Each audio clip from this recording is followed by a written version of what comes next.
The universe is 13.8 billion years old. Our civilization has existed for roughly 10,000 years. That means the cosmos had 13.799 billion years of history before we ever looked up at the stars. If another civilization emerged just 1% earlier in cosmic time, they would have a 130 million year head start on us. That is enough time to cross the entire Milky Way at a fraction of the speed of light. Not through wormholes, not through warp drives, through patience, through slow, grinding, sublight travel across the crushing distances between stars. No known law of physics prevents it. The question is not whether interstellar travel is possible. The question is whether something ancient and patient launched itself toward the stars long before Earth existed. If you enjoy journeys that challenge everything you thought you knew about our place in the cosmos, do me a favor and hit that like button and subscribe. It genuinely helps the channel grow and lets me keep making content like this for you. Make yourself comfortable. Let's begin.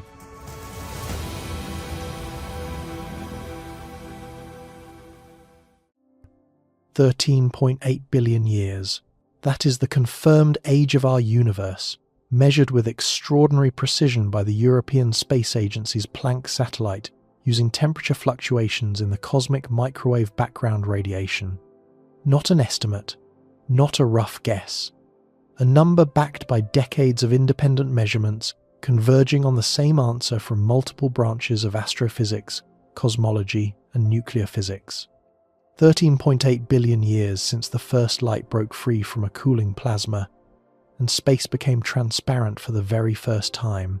Now hold that number in your mind and compare it with another one, 4.6 billion years. That is the age of our solar system.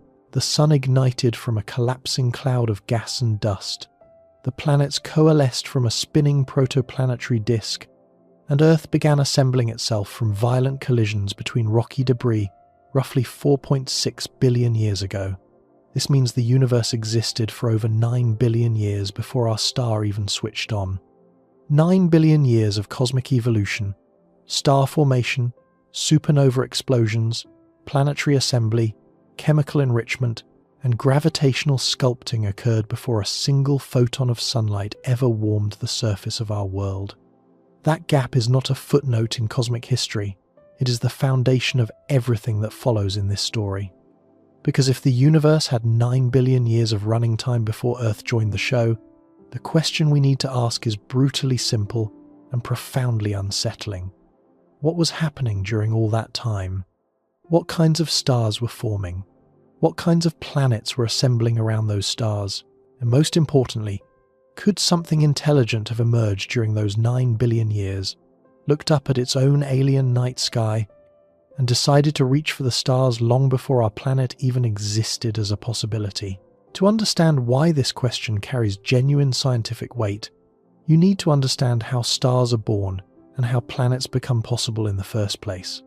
The very first stars in the universe were nothing like our Sun. They formed roughly 100 to 200 million years after the Big Bang, from clouds of almost pure hydrogen and helium, the only elements that existed in significant quantities at that time. These primordial giants, classified by astronomers as population 3 stars, were enormous and unstable. Some contained several hundred solar masses packed into thermonuclear furnaces so violent they burned through their fuel in just a few million years. By comparison, our Sun has been steadily burning hydrogen for 4.6 billion years and has enough fuel to continue for roughly another 5 billion. When these first-generation stars died, they died in the most spectacular fashion the universe has ever produced. Supernovae and hypernovae ripped these stellar giants apart, blasting their outer layers into the surrounding interstellar medium at thousands of kilometers per second. But their deaths were not merely destructive. They were creative. Inside the crushing pressures of their collapsing cores, nuclear fusion had built heavier elements that had never existed before in the history of the cosmos.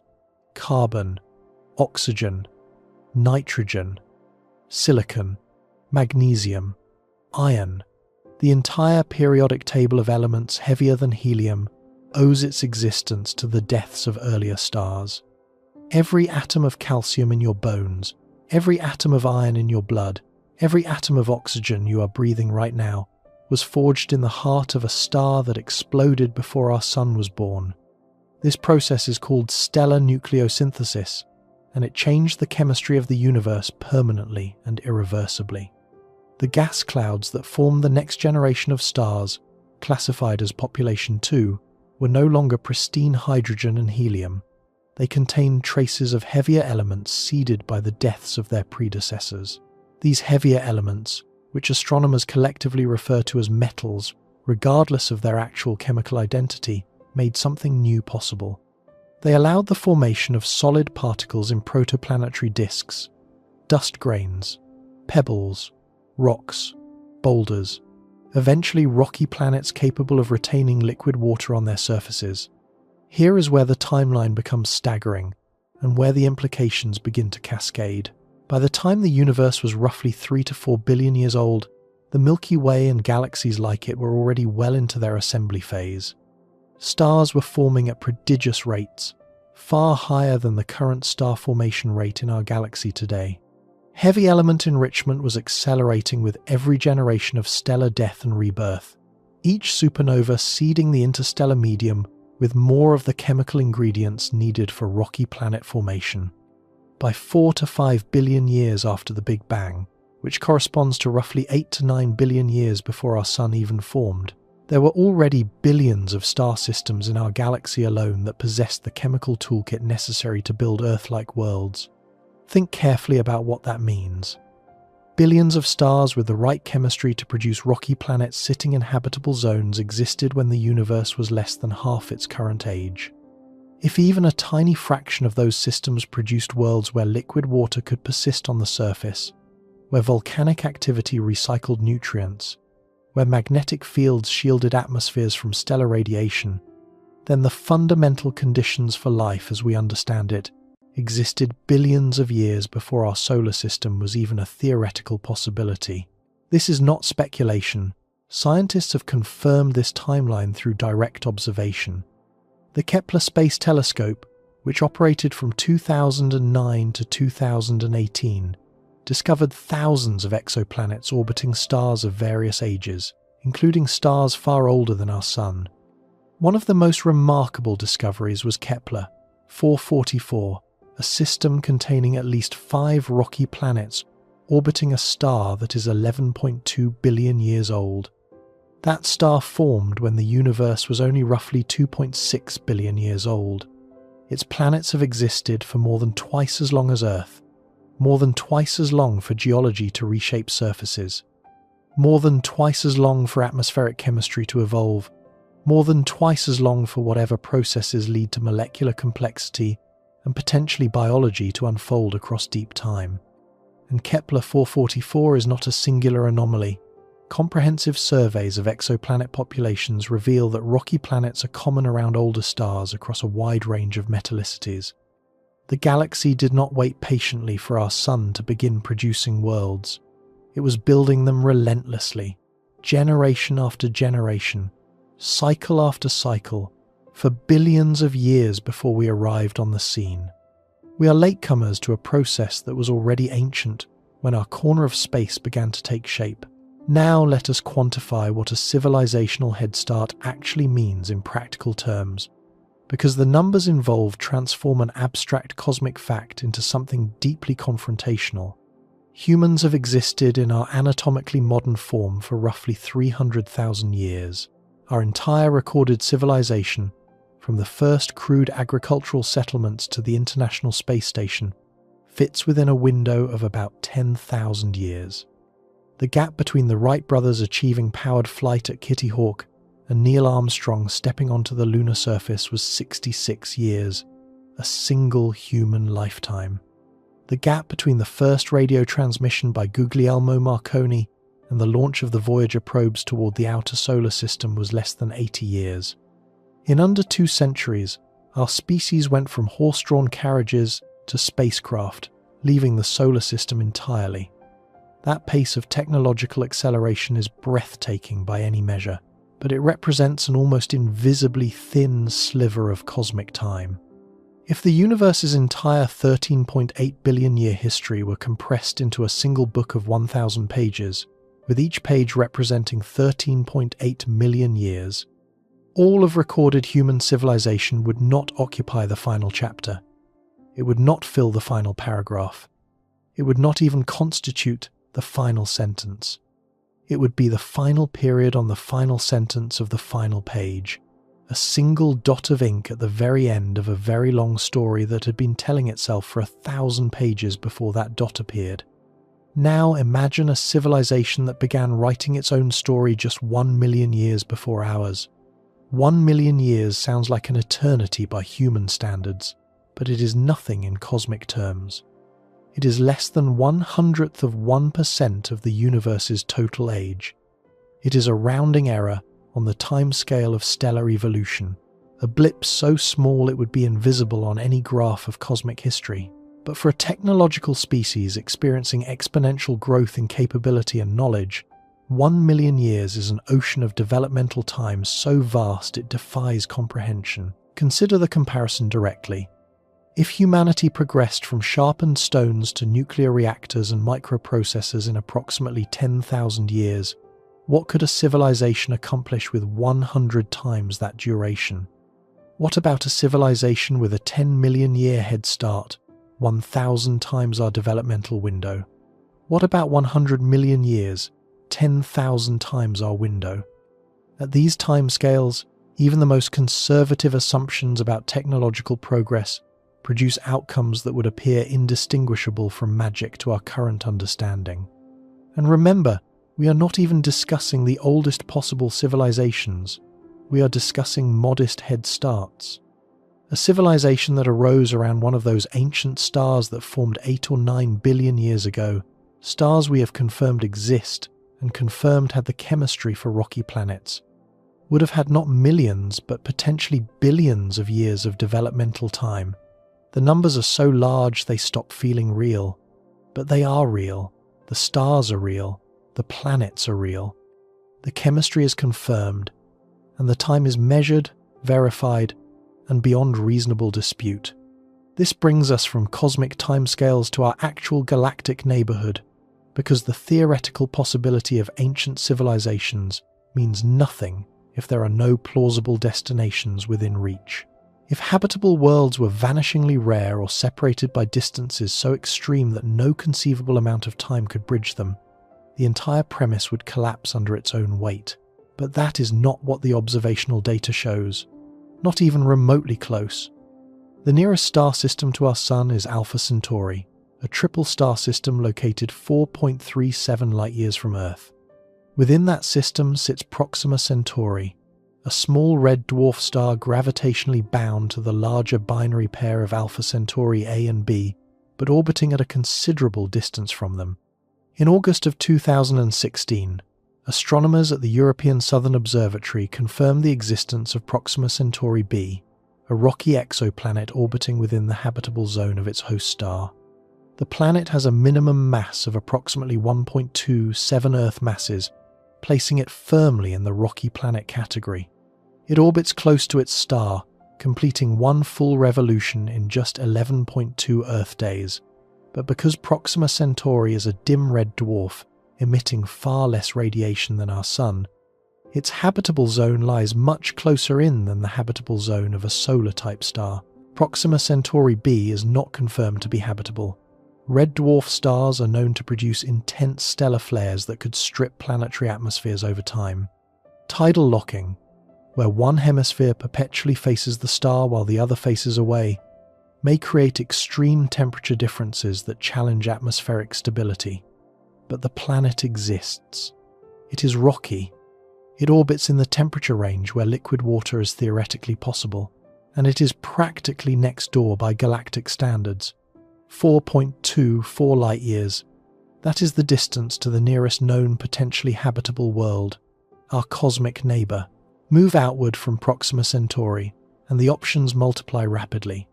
Barnard's star, approximately 6 light-years from Earth, is an ancient red dwarf with at least one candidate exoplanet that remains under investigation by astronomers. Ross 128, roughly 11 light-years away, hosts a rocky planet called Ross 128b that receives only about 1.38 times the stellar radiation Earth receives from the Sun, making it one of the most temperate nearby exoplanets currently known. Tau Ceti, approximately 12 light-years from our solar system, shows evidence of multiple planetary candidates, with at least 2 orbiting near the conservative habitable zone boundaries. Epsilon Eridani, about 10.5 light-years away, hosts a confirmed gas giant and shows intriguing signs of additional planetary companions that remain under investigation. These are just the systems within a roughly 15 light-year radius of Earth, a tiny bubble of space in a galaxy 100,000 light-years across. Expand the search volume to 50 light-years and the number of known exoplanet-hosting stars grows into the hundreds. Expand it to 100 light-years and you are dealing with thousands of confirmed planetary systems. Expand the calculation to the entire galaxy and the numbers become genuinely overwhelming. NASA's Exoplanet Archive catalogues over 5,500 confirmed exoplanets as of recent counts, with thousands of additional candidates awaiting verification. The Kepler mission alone revealed that planetary systems are the norm, rather than the exception among stars in our galaxy. Statistical analyses of Kepler survey data suggest that roughly 20% of Sun-like stars host at least one rocky planet in their habitable zone. Apply that conservative ratio to the estimated 400 billion stars in the Milky Way, and you arrive at a staggering figure. Tens of billions of potentially habitable rocky worlds scattered across our single galaxy. Let that number settle for a moment. Tens of billions. Not millions, not thousands. Tens of billions of rocky planets sitting at the right distance from their parent stars for liquid water to theoretically exist on their surfaces. Distributed across a galaxy that has been producing such worlds for over 10 billion years. Some of those planets are young, recently formed, still cooling, still being pummeled by late heavy bombardment debris. But many of them are ancient, billions of years older than Earth.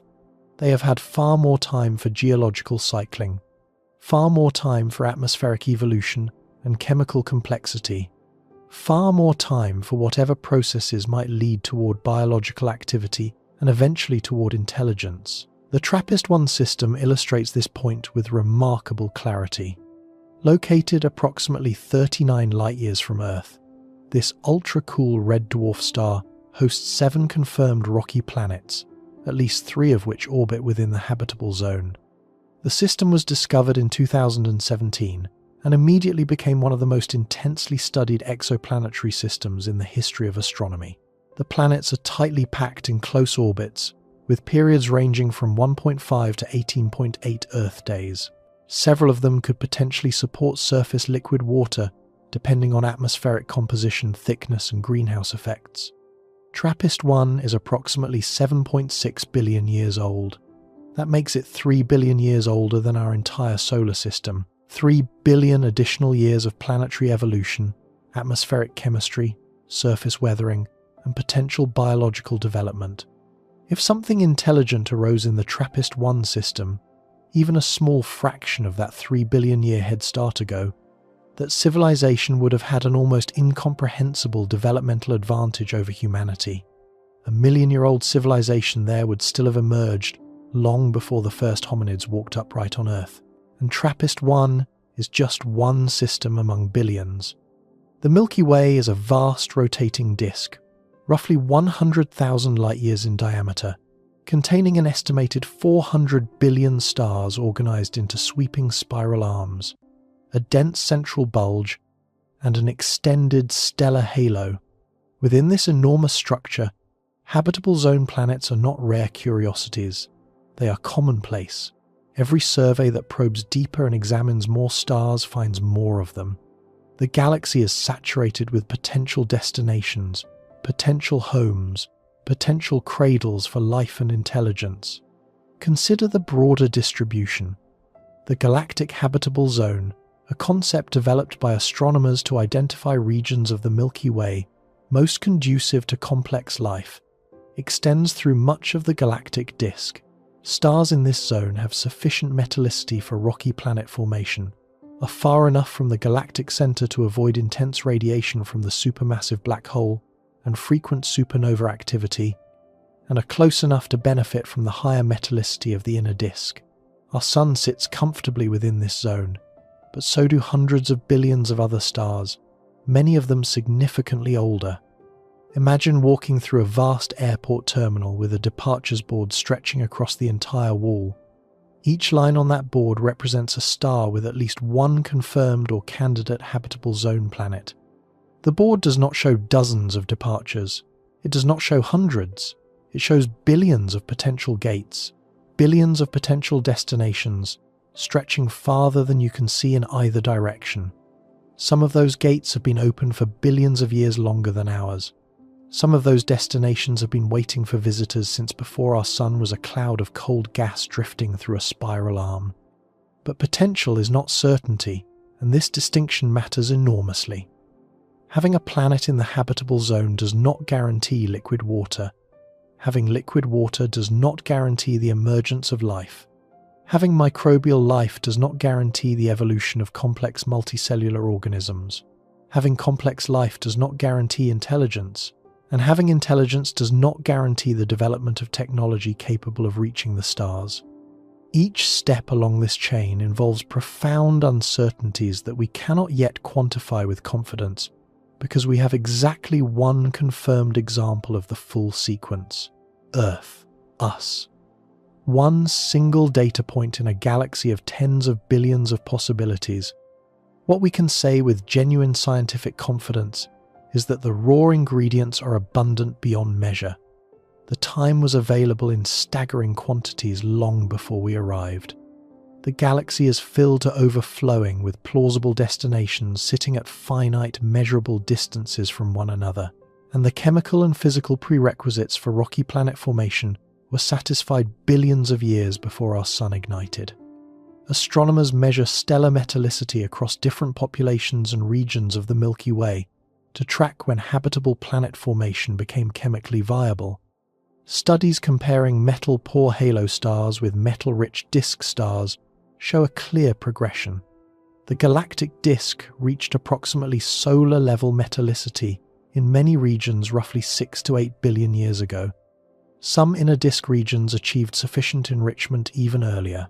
This confirms that Earth-like planet formation was chemically feasible across large swaths of the Milky Way several billion years before our own solar system assembled from its natal cloud. The implications cascade through every layer of the question. If rocky planets were forming in habitable zones 6 or 7 billion years before Earth, and if even a vanishingly small fraction of those planets developed stable surfaces with liquid water and atmospheric protection, then biology could have emerged in the Milky Way billions of years before the first microbes appeared in Earth's primordial oceans. Earth's oldest confirmed microfossils date to roughly 3.5 billion years ago, suggesting that life appeared relatively quickly once surface conditions allowed it. If that pattern holds elsewhere, if life tends to emerge promptly when conditions permit, then living worlds could have existed in our galaxy when the universe was barely a third of its current age. Now extend the timeline further forward. Life on Earth required approximately 3.5 billion years to progress from the earliest single-celled organisms to a species capable of building radio telescopes and launching spacecraft.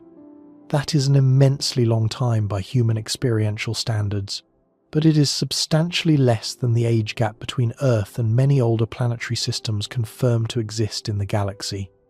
A planet that formed 10 billion years ago would have had 3.5 billion years to develop complex life, and still retain over 2 billion years of additional evolutionary runway beyond where Earth currently stands.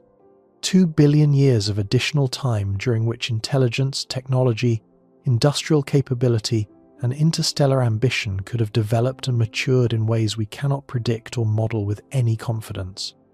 We cannot know what happened on those ancient worlds. We have no data, no intercepted signals, no confirmed evidence of extraterrestrial intelligence anywhere in the galaxy or beyond. That absence is real and scientifically important, and we will confront it directly and honestly later in this story. But the timeline is equally real. The chemistry is confirmed through spectroscopic observation. The planets have been detected and catalogued. And the mathematics does not bend to human preference or discomfort. The galaxy was building habitable worlds billions of years before Earth existed. Some of those worlds sat in stable orbits around long-lived main sequence stars, capable of providing consistent energy output for many billions of years. Some of them almost certainly developed complex surface chemistry. Whether any of them crossed the threshold into biology, then into complexity, then into intelligence, then into technology, remains unknown. But the window of opportunity was not narrow. It was staggeringly, overwhelmingly wide, billions of years wide, tens of billions of planets wide, an hourglass with so much sand already fallen through that the pile at the bottom dwarfs what remains above. Imagine standing before the skyline of an enormous city at night. Lights glitter in every direction as far as you can see, stretching to every horizon. Towers and structures of every size crowd together, some ancient and weathered, others newer and gleaming. Now imagine being told that this city has been here for 9 billion years, growing, expanding, building new structures and welcoming new residents generation after generation for almost twice as long as the Earth has existed. You just arrived. You have been standing here for 10,000 years out of 9 billion. You look out at the endless lights and you wonder whether anyone else lives in this city. The lights suggest they might. The sheer age of the city and its infrastructure suggests that residents almost certainly came before you, but you cannot see anyone from your balcony. Not yet. The city is too large and you have been here for too short a time to have explored even the nearest block. That is our situation in the Milky Way. The galaxy is the city. The lights are stars with habitable zone planets. The 9 billion years of prior construction is the staggering cosmic timeline before Earth assembled from its protoplanetary disk. And we are the newcomers, standing on a single balcony in a single building, squinting into the vast distance, wondering whether we are alone in a metropolis that was thriving long before we opened our front door for the first time. The exoplanet data gives us a clear and resounding answer to the first critical question in our logical chain. Are there places to go? Are there destinations worth reaching? Yes. Overwhelmingly, emphatically, yes. The galaxy contains tens of billions of potentially habitable worlds, many of them significantly older than Earth, distributed across distances that are immense but finite and precisely measurable. The raw material for interstellar civilizations exists in staggering abundance. The prerequisite conditions were met billions of years before humanity took its first breath. But destinations alone mean nothing if the journey between them is physically impossible, and this is exactly where the conversation usually stalls, where human intuition builds a wall that feels impassable. People hear the distances involved, 40 trillion kilometers to the nearest star system. They hear the travel times at current spacecraft velocities, tens of thousands of years, hundreds of thousands of years, and they conclude that interstellar travel is effectively impossible, that the stars are simply too far apart, that the void between them is too wide, too cold, too empty, that the journey is too long for anyone or anything to survive. That conclusion feels intuitive, it feels reasonable, it feels obvious, and it is wrong. Not because the distances are exaggerated, they are accurate to within a fraction of a percent. Not because some secret undiscovered technology makes the trip quick and easy. No such technology exists within known physics. The conclusion is wrong because it evaluates cosmic distances against the yardstick of human timescales instead of cosmic ones. And on cosmic timescales, the distances between neighbouring star systems are not impenetrable barriers. They are commutes, long commutes, tedious, grinding, multi-generational commutes. But crossable commutes for any civilization patient enough to endure them and persistent enough to attempt them. What those commutes actually look like, how fast a realistic spacecraft could travel using propulsion methods that do not violate any known law of physics, and exactly how many years the journey would take to reach specific nearby star systems at various achievable velocities is where we turn next. because the numbers are not what most people assume. They are large. But they are not infinite. And in a universe that has been running for nearly 14 billion years, even a very large number can be frighteningly, disturbingly small. The speed of light is the fastest anything can travel in our universe. 300,000 kilometers per second, 1,080,000,000 kilometers per hour. A photon leaving the surface of the Sun reaches Earth in 8 minutes and 20 seconds, crosses the orbit of Jupiter in roughly 43 minutes, and passes beyond the outermost planets of our solar system within a few hours. At this ultimate cosmic velocity, light is fast enough to circumnavigate the Earth 7.5 times in a single second. Nothing that carries mass or information can exceed this speed. It is not merely a technological limitation that clever engineering might someday overcome. It is a fundamental property of space-time itself, woven into the fabric of reality by the laws of Einstein's special relativity. You cannot outrun light any more than you can travel north of the North Pole. The concept itself becomes meaningless. This speed limit defines everything about interstellar travel. Every propulsion system, every mission architecture, every journey plan must operate beneath this absolute ceiling. And when you apply that ceiling to the distances between stars, the results initially feel devastating. Because even at light speed, the nearest star system to Earth requires over 4 years to reach. The TRAPPIST-1 system, with its tantalizing array of 7 rocky planets, requires 39 years. A star on the far side of the Milky Way requires 100,000 years. These are the travel times at the fastest speed the universe permits, and no realistic spacecraft will ever come close to achieving light speed. The energy requirements scale exponentially as you approach that barrier, reaching infinity at the limit itself.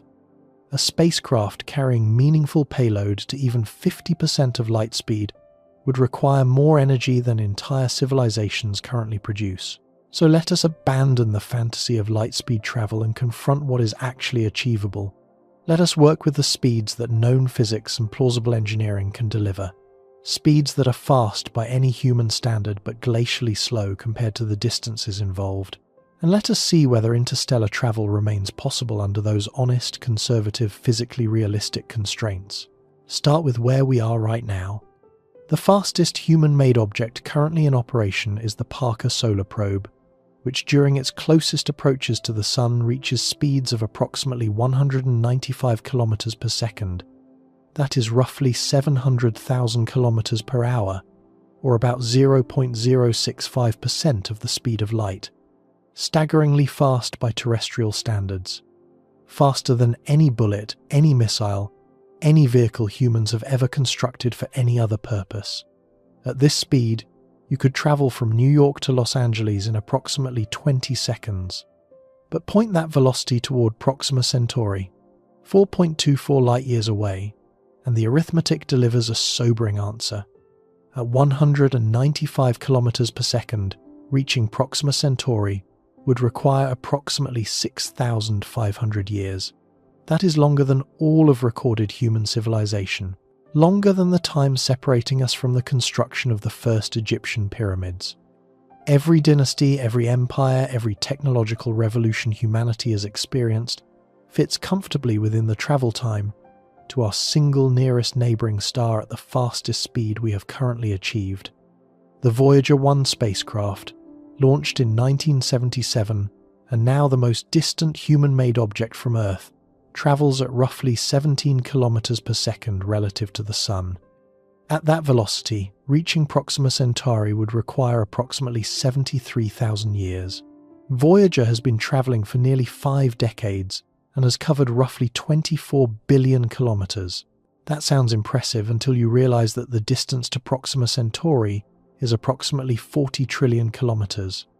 Voyager's entire epic journey across nearly 50 years of flight represents less than 1/1600th of the distance to the nearest star. It is a single footstep at the beginning of a cross-country hike that stretches across continents. These numbers are the reason most people instinctively dismiss interstellar travel as impossible. When your fastest existing technology requires thousands or tens of thousands of years to reach the nearest destination, the venture feels hopeless. But this reaction is based on a critical error in framing. It assumes that current spacecraft speeds represent the ceiling of what is achievable. They do not. Not remotely. Current spacecraft speeds reflect the specific engineering choices and budgetary constraints of early-stage spacefaring civilizations. They do not reflect the limits of physics. The gap between what we have built and what physics permits is enormous, and closing even a fraction of that gap transforms the interstellar equation entirely. Let us walk through the plausible speed regimes, starting conservative and scaling upward, examining what each velocity means for travel times to real nearby star systems. At 1% of the speed of light, designated 0.01 c in physics notation, a spacecraft travels at approximately 3,000 kilometers per second. This is roughly 15 times faster than the Parker Solar Probe, and 176 times faster than Voyager 1.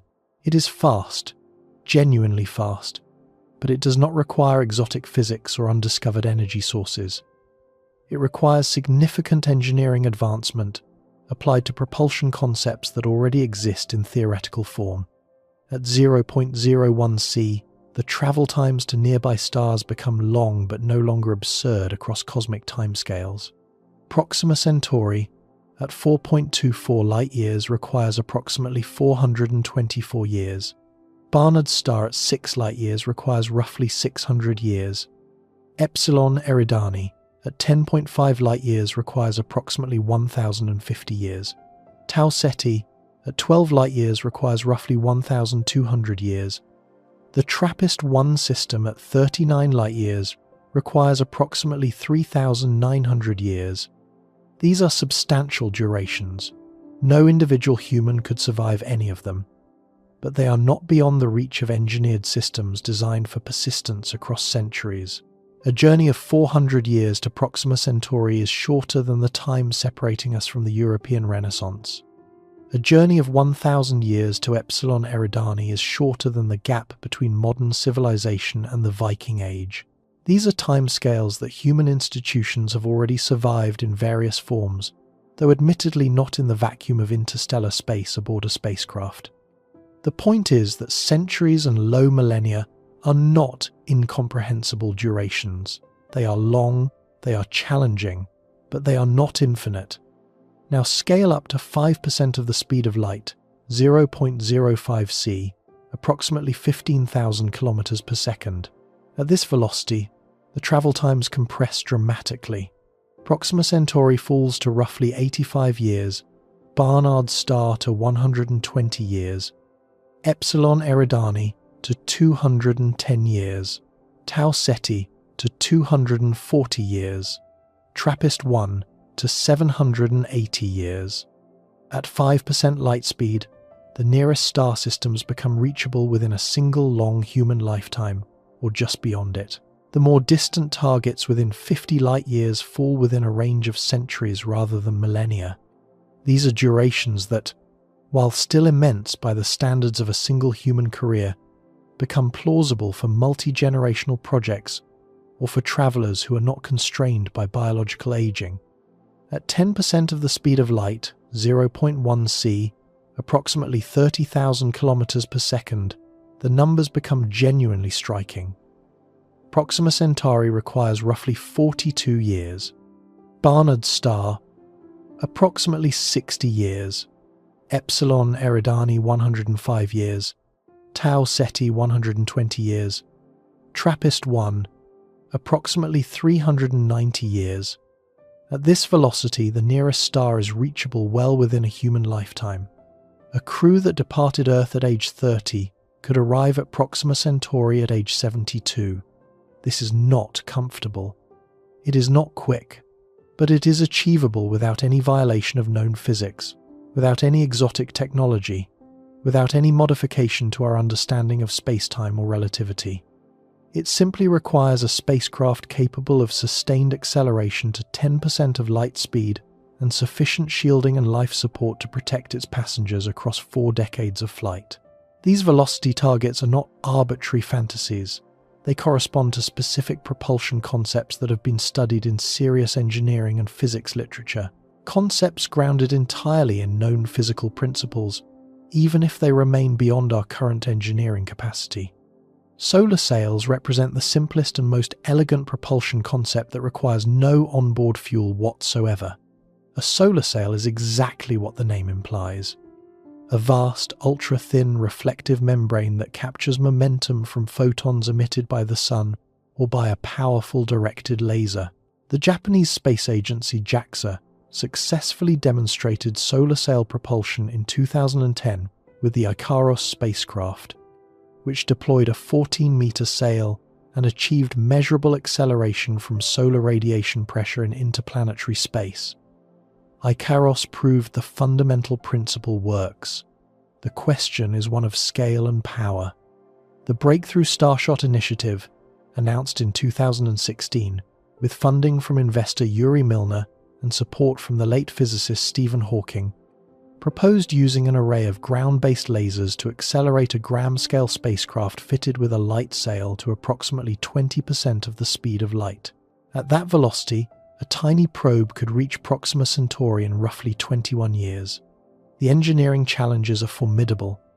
The laser array would need to deliver approximately 100 gigawatts of focused power for several minutes.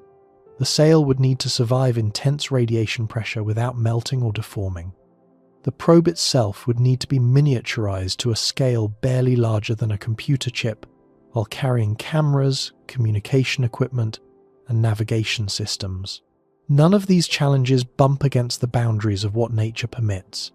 They are engineering problems, extraordinarily difficult engineering problems, but the distinction matters profoundly.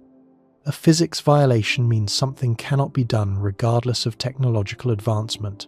An engineering challenge means something cannot be done yet with current capabilities but might become achievable with sufficient development.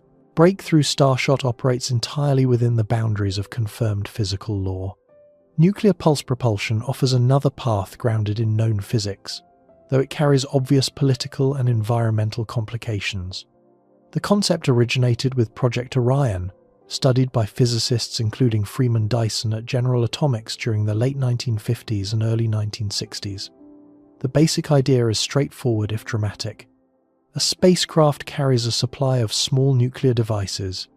It ejects them one at a time behind the vehicle, detonates them at a calculated distance, and rides the resulting plasma shockwave forward. Each detonation provides an enormous impulse. The cumulative effect of thousands of sequential detonations could theoretically accelerate a massive spacecraft, not a gram-scale probe but a vessel weighing thousands of tons, to velocities between 3 and 5% of the speed of light. Project Orion was never built for political and treaty reasons, not for physics reasons. The Partial Nuclear Test Ban Treaty of 1963 effectively ended the program by prohibiting nuclear detonations in space. But the physics was sound. Dyson himself calculated that an Orion-type vehicle could reach Alpha Centauri in approximately 130 years, carrying a payload large enough to support a human crew or a substantial robotic science mission. The concept remains one of the most thoroughly studied interstellar propulsion architectures in the engineering literature. Fusion propulsion represents a more refined approach. Instead of nuclear explosions, a fusion drive would use controlled thermonuclear reactions to heat and expel propellant at extraordinarily high exhaust velocities. The British Interplanetary Society's Project Daedalus, studied in the 1970s, proposed an uncrewed interstellar probe powered by inertial confinement fusion using pellets of deuterium and helium-3. The design called for a two-stage vehicle that would accelerate to approximately 12% of light speed, reaching Barnard's star in roughly 50 years. A successor study called Project Icarus, initiated in 2009, revisited and updated the Daedalus concept with modern engineering and physics knowledge. Again, the critical point is not that these vehicles have been built, they have not. The critical point is that their designs do not require undiscovered physics. They require mastery of fusion engineering, advanced materials science, and manufacturing capabilities beyond our current level. For a civilization even a few centuries more advanced than ours, these represent solvable problems. For a civilization thousands or millions of years ahead, they may represent trivially solvable problems, the equivalent of Stone Age humans contemplating whether it is possible to cross a river. Now, here is where the frame shifts entirely, and the true argument takes hold. Everything discussed so far evaluates interstellar travel from the perspective of a young civilization like ours. We look at the distances and wince. We look at the travel times and despair. We calculate the energy requirements and conclude the task is too hard. But we are making a fundamental error of perspective. We are measuring cosmic distances with a human ruler and finding them wanting. The universe does not use human rulers. Recall the central fact we started with. The Milky Way galaxy is approximately 13 billion years old. Stars have been forming, living, dying, and enriching the interstellar medium with heavy elements for almost the entire history of the cosmos. Habitable planets have existed for billions of years before Earth. Civilizations that arose even modestly earlier than ours on the cosmic timescale have had developmental windows measured in millions or billions of years. Now place the travel times we just calculated against that backdrop and watch the perspective transform completely. A journey to Proxima Centauri at 1% of light speed takes 424 years. That is less than 1/30 millionth of the age of the galaxy. If the galaxy's history were a 24-hour clock, this journey would occupy less than 3/1000ths of a second. A blink so brief it would be invisible to any observer tracking cosmic time. A journey to the TRAPPIST-1 system at 1% of light speed takes approximately 3,900 years. That sounds like an eternity to a human being. But set it against 13 billion years of galactic history, and it represents less than 1/3 millionth of the total timeline. On our 24-hour cosmic clock, this journey occupies roughly 3/100ths of a second, still invisible, still a momentary flicker against the vast backdrop of cosmic time. Even the most extreme journeys we can calculate remain trivial on galactic timescales. Crossing the entire Milky Way, 100,000 light-years from edge to edge, at 1% of light speed would require approximately 10 million years. That is a genuinely long time even by cosmic standards, but it represents less than 1/10 of the galaxy's age. A civilization that launched a fleet of slow probes 10 million years ago, when our distant ancestors were small primates living in African forests, would have had enough time for those probes to traverse the entire galaxy from one side to the other. This is the reframe that changes everything. Interstellar travel is not fast. Nobody is claiming it is fast. At sublight speeds, it is grinding, tedious, and enormously slow by biological standards, but it is achievable. And the universe has provided so much time, such an incomprehensibly vast reservoir of elapsed cosmic history, that even the slowest conceivable mode of interstellar travel could have connected distant star systems many times over since the galaxy was young. Consider a specific scenario to make this concrete. Imagine a civilization that arose around a sun-like star in the Milky Way approximately 8 billion years ago, roughly 4 billion years before our sun formed. This is not an exotic assumption. As we established earlier, billions of stars with sufficient metallicity for rocky planet formation existed at that epoch. Suppose this civilization developed interstellar capability after roughly the same developmental timeline that life on Earth followed, approximately 4 billion years from the first microorganisms to a technological species. That would place their emergence as a spacefaring culture at roughly 4 billion years ago. Now suppose this civilization launched probes toward neighbouring star systems at a conservative 1% of the speed of light. The nearest target, a star perhaps 4 or 5 light-years away, would be reached in 400 to 500 years. Upon arrival, the probes survey the system, refuel or replicate using local resources, and launch the next wave toward further targets. Each hop covers a few light-years and takes a few centuries. The process repeats, leapfrogging from star to star across the galaxy. At this pace, how long would it take to visit every star system in the Milky Way? Mathematical models of this kind of diffusive expansion, published in peer-reviewed astrophysics journals, estimate that a civilization expanding at even a fraction of 1% of light speed could permeate the entire galaxy in somewhere between 10 million and 100 million years, depending on the assumptions about probe speed, replication rate, and the distribution of target systems. 100 million years sounds enormous, but remember, our hypothetical civilization launched its first probes 4 billion years ago. 100 million years is only 2.5% of the time they have had available.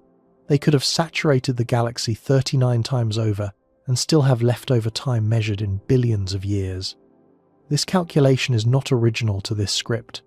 It has been made repeatedly in the scientific literature by researchers studying the Fermi paradox and the feasibility of galactic colonization. The mathematics is straightforward, the assumptions conservative, and the conclusion consistent. Any civilization with a sufficient head start in cosmic time and access to sublight propulsion technology could have explored or settled the entire Milky Way long before our solar system formed. The ancient Polynesians offer an imperfect but instructive parallel drawn from human history.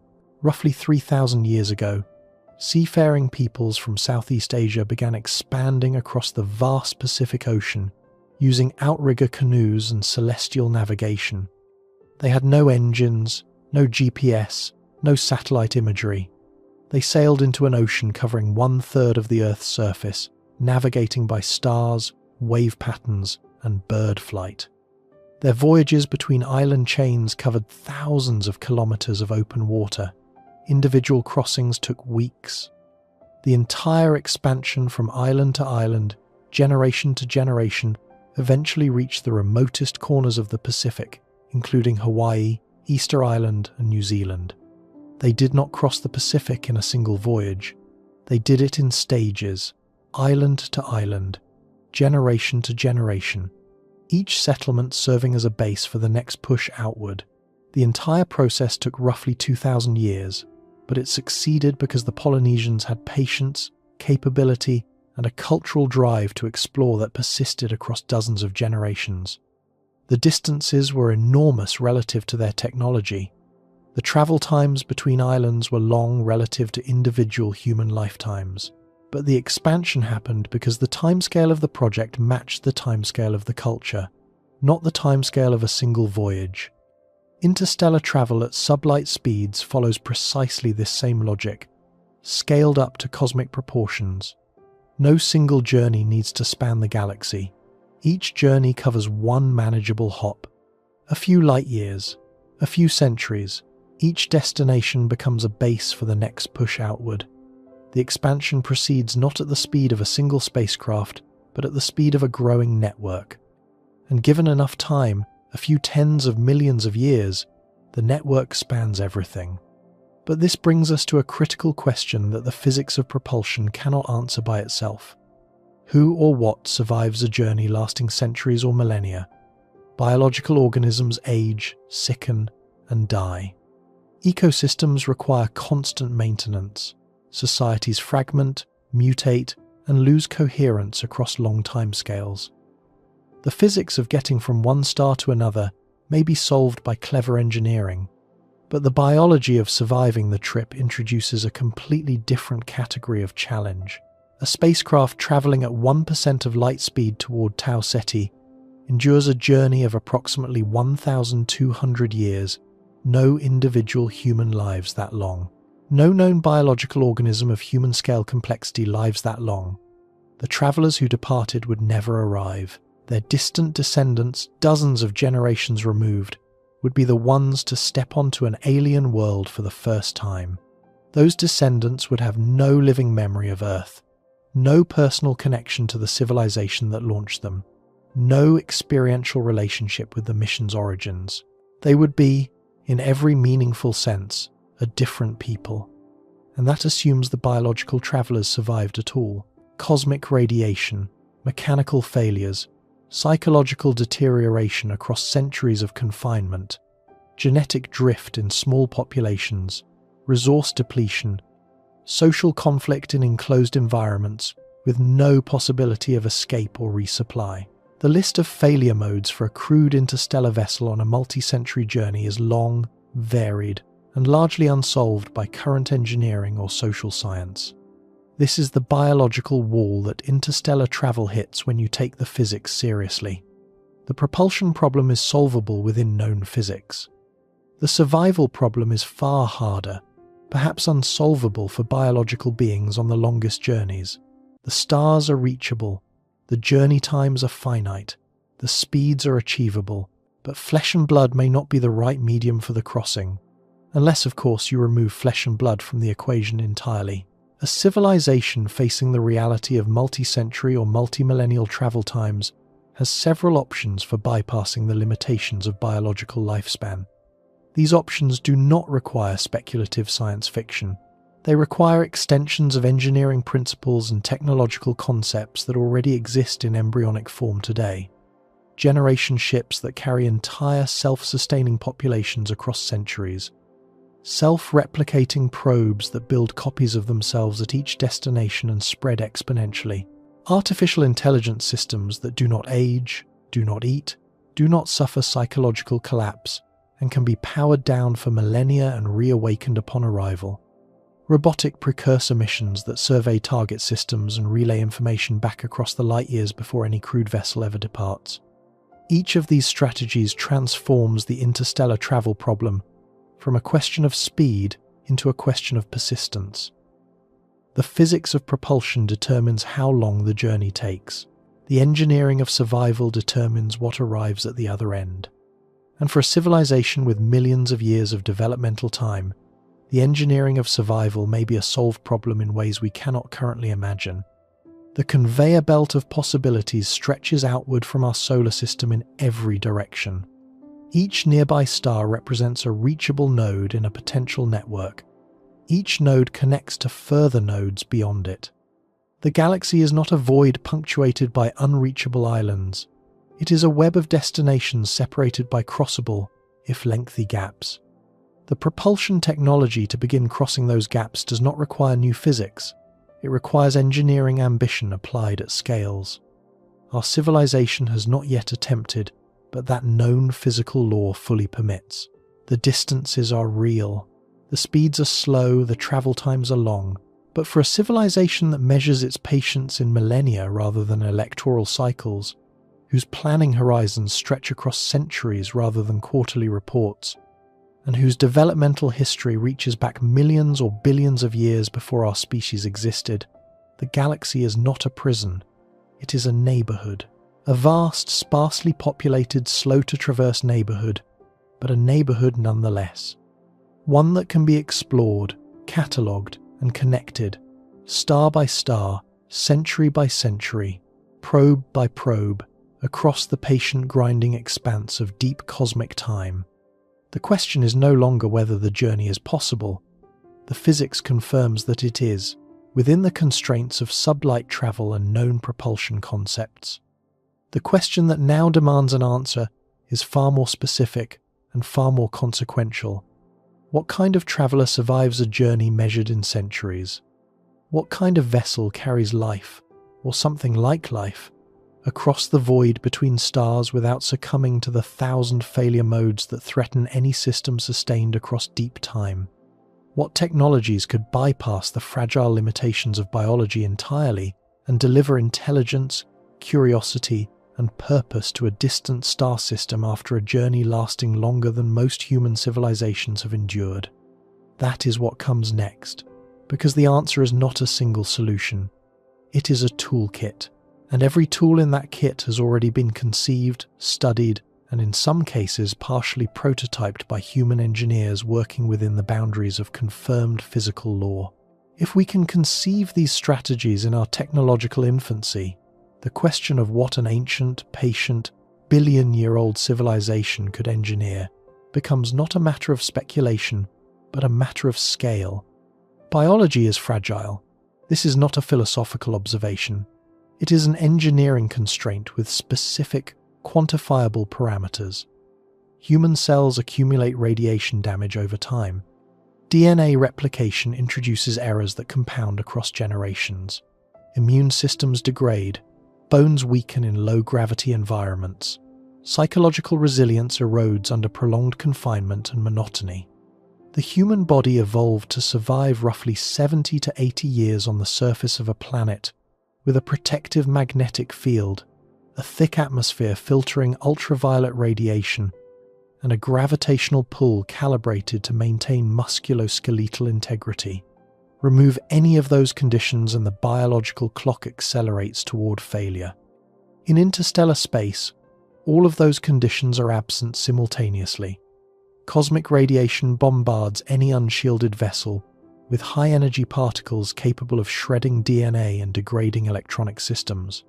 The gravitational environment inside a coasting spacecraft is effectively zero unless artificial gravity is engineered through rotation or sustained acceleration. The psychological environment involves confinement in a sealed vessel for durations that dwarf any submarine deployment, any Antarctic winter-over mission, any isolation experiment ever conducted on Earth. And there is no resupply, no evacuation, no rescue. Whatever you launch with is everything you will ever have until arrival. For journeys lasting decades, these challenges are severe but potentially manageable. Humans have survived months aboard the International Space Station and emerged weakened but functional. Extending that to years or even a few decades pushes current capabilities but does not shatter them fundamentally. For journeys lasting centuries or millennia, however, biology hits a wall that no amount of exercise equipment or vitamin supplements can overcome. No human survives a 1,000-year flight to Epsilon Eridani. No crew of humans survives a 4,000-year crossing to TRAPPIST-1. The travelers who depart never arrive. Their distant descendants might, or no one might. This is the survival problem, and it is categorically different from the propulsion problem we just explored. Propulsion asks how fast you can go. Survival asks what arrives at the other end. A propulsion solution without a survival solution is a very expensive way to deliver a tomb to another star system. Any serious discussion of interstellar travel must address both questions with equal rigor. What follows are 4 strategies, each grounded in known physical principles and existing conceptual frameworks, that could solve the survival problem without requiring the travelers to be biological at all, or that redefine what biological survival means across deep time. None of these strategies has been built. All of them have been studied, modelled, and analysed by credentialed scientists and engineers working within the boundaries of confirmed physics. And for a civilization with millions or billions of years of developmental history behind it, any or all of them could represent solved problems. The first strategy is the generation ship. The concept is deceptively simple. Instead of trying to keep individual travelers alive for the entire journey, you build a vessel large enough to sustain a self-reproducing population across multiple generations. The people who launch the ship know they will never arrive. Their children will not arrive. Their grandchildren probably will not arrive either. But some generation of their descendants, dozens or hundreds of generations hence, will step off the vessel and onto a new world. The ship is not a vehicle in the conventional sense. It is a mobile habitat, a self-contained world designed to persist indefinitely while drifting between stars at whatever velocity its propulsion system can sustain. The engineering requirements for a generation ship are formidable but grounded in identifiable challenges rather than unknown physics. The vessel must maintain a closed-loop life support system capable of recycling air, water, and waste with near-perfect efficiency for centuries. Earth's biosphere performs this function effortlessly on a planetary scale, but replicating even a fraction of that capability in a sealed vessel requires extraordinarily sophisticated ecological engineering. The Biosphere 2 experiment in the early 1990s demonstrated both the potential and the difficulty. The sealed facility in Arizona struggled to maintain atmospheric oxygen levels and experienced ecological instabilities that threatened the project within its first 2 years. A generation ship would need to solve those problems permanently, with no option to open a window. The minimum population required to sustain genetic diversity across centuries of isolation has been studied by population geneticists. Estimates vary depending on assumptions about reproductive patterns, mutation rates, and the degree of genetic management the population is willing to accept. A frequently cited figure comes from a 2014 study by anthropologist Cameron Smith at Portland State University, which estimated that a founding population of at least 10,000 individuals would be needed to maintain healthy genetic diversity over multiple centuries without aggressive intervention.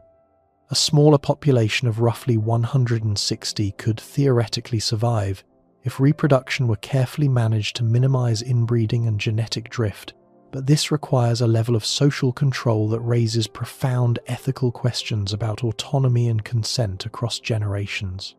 The sociological challenges may ultimately prove harder than the engineering ones. A generation ship carries not just bodies but a culture. That culture must remain coherent enough to maintain the vessel, train successive generations in the technical skills needed for operation and repair, preserve the mission's purpose across centuries of transit during which the original motivation may fade into abstraction, and manage the inevitable social conflicts that arise in any closed human community. History offers few encouraging precedents.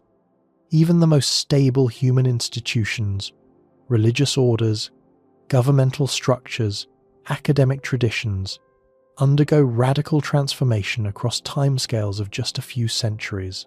A generation ship crew departing Earth today for a 1,000-year journey would arrive as a civilization as different from the founders as modern Europeans are from the citizens of the Roman Empire at its height. NASA and various academic institutions have conducted conceptual studies of generation ship architectures. The British Interplanetary Society's Project Daedalus and its successor Project Icarus included consideration of crewed variants, though both ultimately focused on uncrewed probes for practical reasons. The 100-Year Starship project, initiated in 2011 with funding from DARPA and NASA, explicitly set out to develop the capabilities needed for human interstellar travel within a century.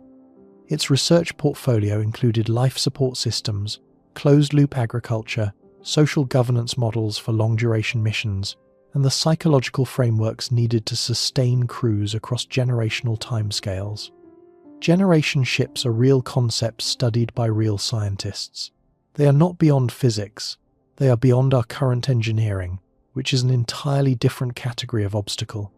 For a civilization that has had millions of years to refine closed-loop ecology, perfect genetic management, develop stable multi-generational governance, and engineer massive rotating habitats that provide artificial gravity through centripetal acceleration, the generation ship might represent not a desperate gamble, but a routine infrastructure project. A cathedral that takes centuries to build, where the architects know they will never see the completed structure but trust that their descendants will finish what they started and inhabit the result. The second strategy is radically different in character and vastly more powerful in its implications. The self-replicating probe, often called a von Neumann probe after the Hungarian-American mathematician John von Neumann, who formalized the theory of self-reproducing automata in the 1940s and 50s. Von Neumann demonstrated mathematically that a machine could be designed to gather raw materials from its environment, process those materials into components, and assemble a complete functional copy of itself, including the instructions for further replication. The concept requires no biological component whatsoever. It is pure engineering, applied recursively. The application to interstellar exploration is straightforward and devastating in its implications. A civilization builds a single probe, or a small number of probes, and launches them toward nearby star systems at whatever sublight speed its propulsion technology permits. Upon arrival at a target system, the probe does not merely observe and report. It locates sources of raw material, asteroid belts, rocky moons, metallic debris fields, and begins mining. It refines ores, fabricates components, assembles copies of itself. Each copy is equipped with the same propulsion system, the same mining and fabrication capability, and the same replication instructions as the original. The copies launch toward further star systems, where the process repeats. The mathematics of exponential replication is what makes this concept so staggering. Suppose each probe takes 100 years to reach a neighboring star system at a moderate sublight velocity and another 100 years to mine resources, fabricate copies, and launch them toward 2 new targets. That is a doubling time of 200 years. Starting from a single probe, after 200 years you have 2 probes. After 400 years, 4. After 600, 8. After 2,000 years, 1,024 probes. The growth seems slow at first, but exponential functions are deceptive. After 10,000 years, roughly 50 doublings, the number of probes exceeds 1 quadrillion. After 20,000 years, the number exceeds the total count of stars in the Milky Way. In practice, the expansion would not proceed as a perfect exponential, because some target systems would lack suitable raw materials, some probes would fail, and the expanding wavefront would eventually encounter diminishing returns as nearby systems were already visited. Mathematical models published in the astrophysics literature, including a landmark analysis by physicist Frank Tipler in 1980, and subsequent refinements by researchers including Eric Jones, Robert Freitas, and others, estimate that a civilization using von Neumann probes, travelling at even a small fraction of light speed, could saturate the entire Milky Way galaxy within approximately 1 million to 100 million years. The exact figure depends on assumptions about probe speed, replication time, and the fraction of star systems that provide suitable resources. 100 million years. That is the upper bound for filling a galaxy with self-replicating machines using conservative assumptions and established science. To put that number in perspective, it represents less than 1% of the time that has elapsed since the Milky Way began forming stars. A civilization that emerged just 1 billion years ago, modest by cosmic standards, you would have had enough time to saturate the galaxy with probes 10 times over and still have 900 million years of idle history remaining. The implications are almost too large to hold in a single thought. If any civilization, anywhere in the Milky Way, ever developed and deployed von Neumann probe technology at any point during the galaxy's multi-billion-year history, their probes should be everywhere by now, in every star system, around every planet, including ours. The fact that we have not detected any such probes is one of the most profound dimensions of the Fermi paradox, and we will confront it directly before this story ends. For now, the point is narrower but essential.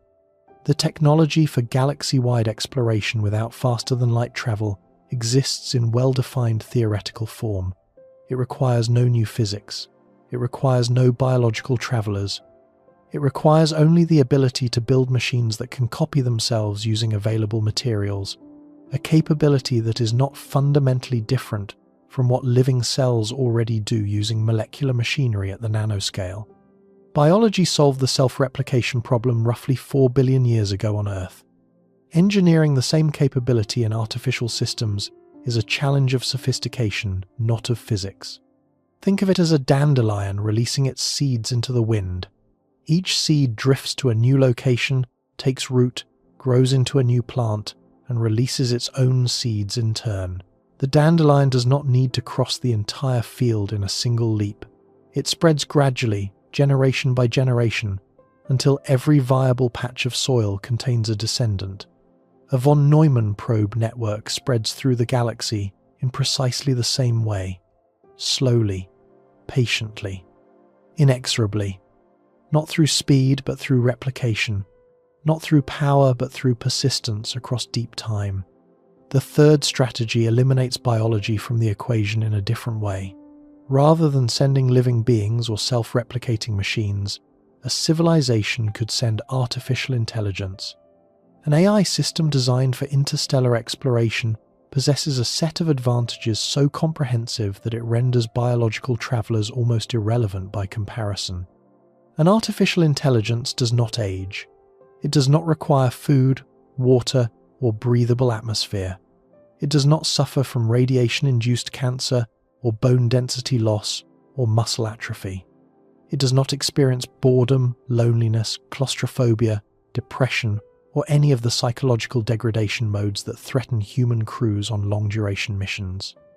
It can be powered down entirely during transit, consuming zero energy during the coasting phase of a journey, and reactivated upon arrival as fresh and functional as the moment it was deactivated. An AI system in hibernation mode is essentially a block of inert material drifting through space, requiring nothing, risking nothing, waiting for the moment when its sensors detect the approach of a target star and trigger reactivation. The distinction between speculative science fiction superintelligence and the kind of practical autonomous system relevant to interstellar exploration is important to maintain. We are not discussing sentient machines with human-like consciousness, existential ambitions, or emotional inner lives. We are discussing autonomous systems capable of navigating through space without real-time commands from a home planet, analyzing the environment of a target star system upon arrival, making decisions about which targets to investigate, which data to prioritize, and which signals to transmit back toward the home civilization. These capabilities represent extensions of autonomous systems that already exist in embryonic form today. NASA's Mars rovers operate with significant autonomy. Curiosity and Perseverance navigate terrain, select rock targets for analysis, and make real-time decisions about wheel placement and instrument deployment without waiting for instructions from Earth, because the communication delay between Earth and Mars ranges from 4 to 24 minutes depending on orbital positions. That level of autonomy is primitive by any advanced standard, but it demonstrates the principle. A system operating in a star system light years from home cannot wait for instructions at all. It must be fully autonomous, capable of independent operation across every contingency its designers can anticipate, and robust enough to improvise responses to those they cannot.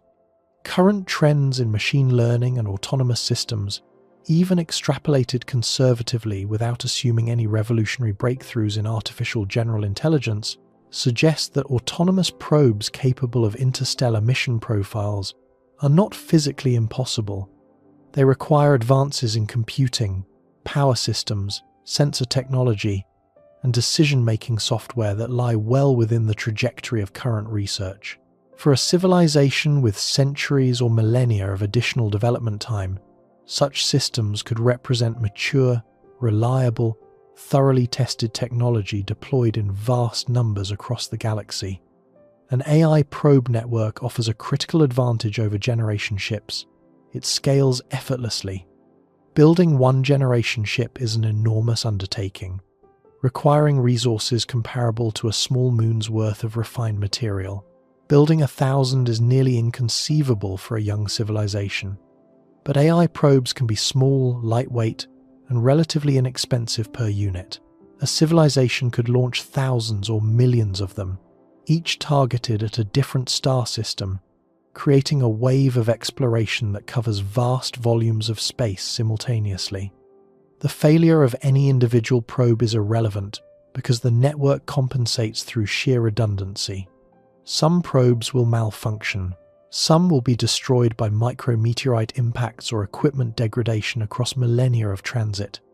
But if you launch 10,000 probes and 90% fail, you still have 1,000 successful arrivals, each one surveying a new star system and transmitting data back along the network. The fourth strategy is the most conservative and perhaps the most likely first step for any civilization contemplating interstellar exploration. Robotic precursor missions are small, relatively simple, and fast probes designed not to replicate, not to carry passengers, and not to perform complex autonomous operations, but simply to survey target star systems and relay information back to the home civilization. Think of them as the interstellar equivalent of a postal relay network. Each probe carries instruments to characterize the target system, measure the properties of any planets present, assess radiation environments, catalog asteroid resources, and transmit its findings back toward the origin point. These precursor missions could be launched in successive waves, each generation of probes incorporating the latest technological improvements. The first wave might travel at 1% of light speed with basic instruments. By the time that wave's data returns, the home civilization has advanced further, and launches a second wave at 2% of light speed with improved sensors. The second wave overtakes the first in transit or arrives at more distant targets while the first wave is still coasting toward nearer ones. Over centuries, the relay network builds outward, creating an expanding sphere of surveyed space around the home system. The information returned by precursor missions serves a crucial strategic function. It tells the home civilization which systems are worth visiting in person, or with more sophisticated probes. Which stars have rocky planets in habitable zones? Which systems have accessible asteroid belts for resource extraction? Which environments are too hostile, too barren, or too unstable to warrant further investment? This intelligence allows the civilization to allocate its more expensive assets, generation ships, AI probes, or von Neumann replicators, with precision rather than gambling on blind exploration. Robotic precursors also serve as communication relays. A probe positioned in a neighboring star system can receive transmissions from probes in systems farther out and retransmit them back toward the home system. This creates a bucket brigade communication chain that allows information to flow across distances far greater than any single transmitter could bridge. Over millennia, this relay network becomes a nervous system connecting surveyed systems across a growing volume of galactic space.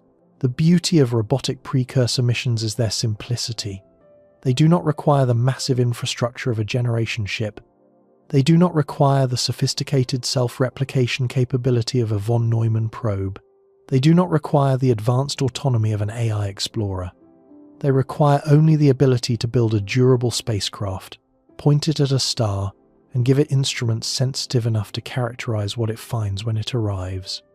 This is the lowest rung on the interstellar technology ladder, the first step that any spacefaring civilization could plausibly take with relatively modest resources. Now synthesize all four strategies and consider what a civilization with millions of years of developmental time could accomplish by deploying them in combination. This is not a matter of choosing one approach and hoping it works.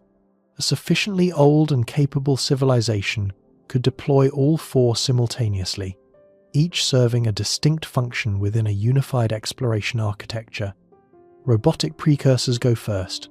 Small, fast, cheap, launched in waves of thousands toward every promising star system within a growing radius.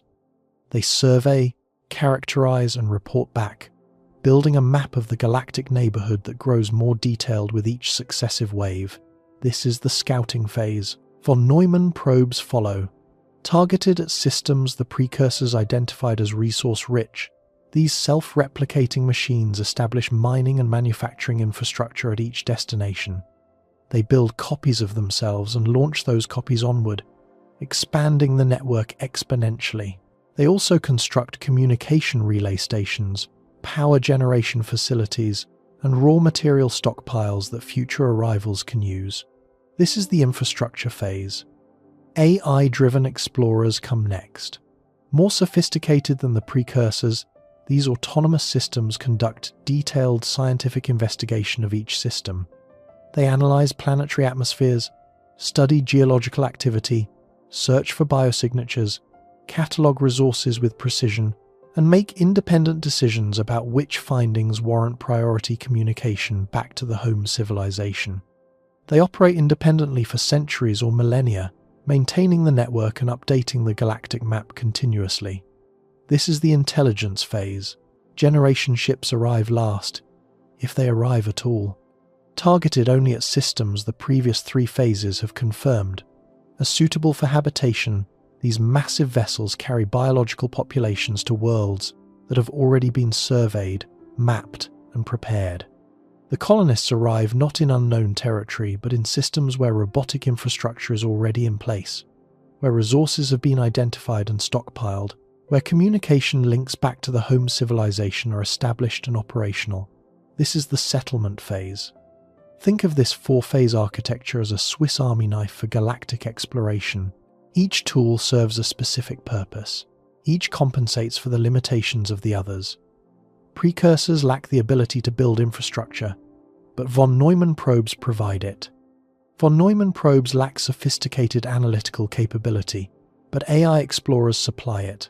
AI explorers lack the cultural continuity and biological adaptability of living populations, but generation ships carry them.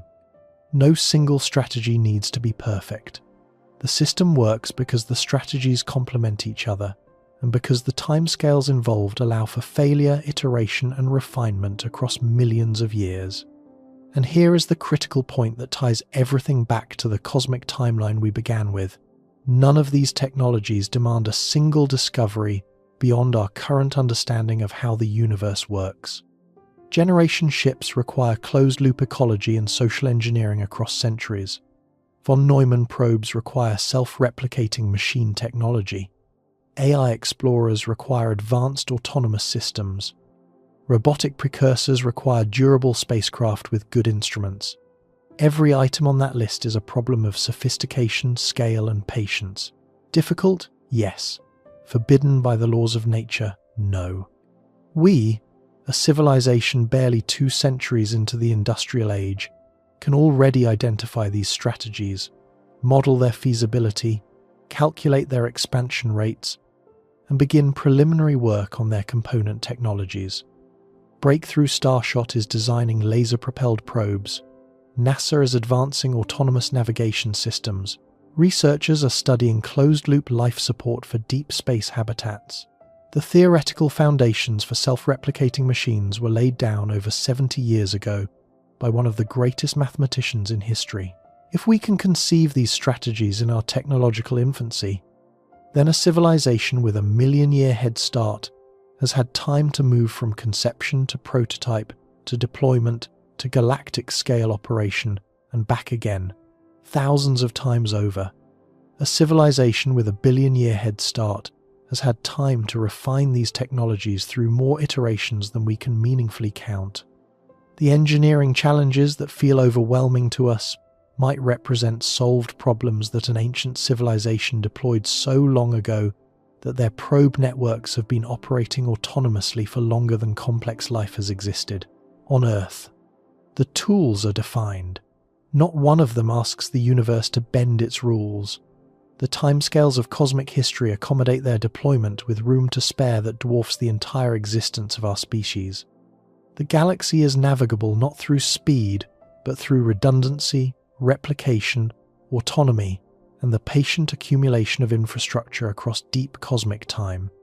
A single chapter in the history of a billion-year-old civilization would be more than sufficient to saturate the Milky Way with probes, relay stations, and surveyed systems from core to rim. Which brings us to the question that has been building throughout this entire story. The question that transforms intellectual curiosity into genuine unease.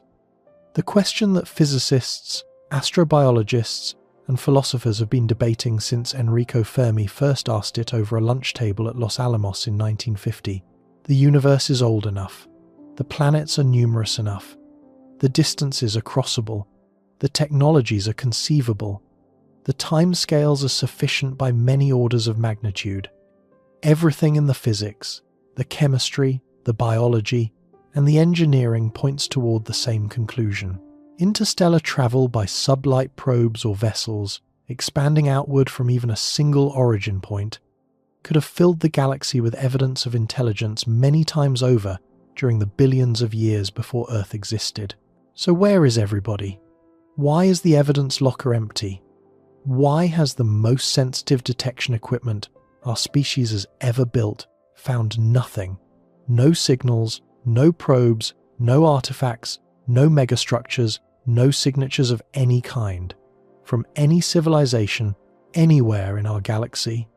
That silence is the most profound mystery in science, and confronting it honestly, without retreating into comfortable certainties or unfounded speculation, is what comes next. In the summer of 1950, at Los Alamos National Laboratory in New Mexico, 4 physicists sat down for lunch.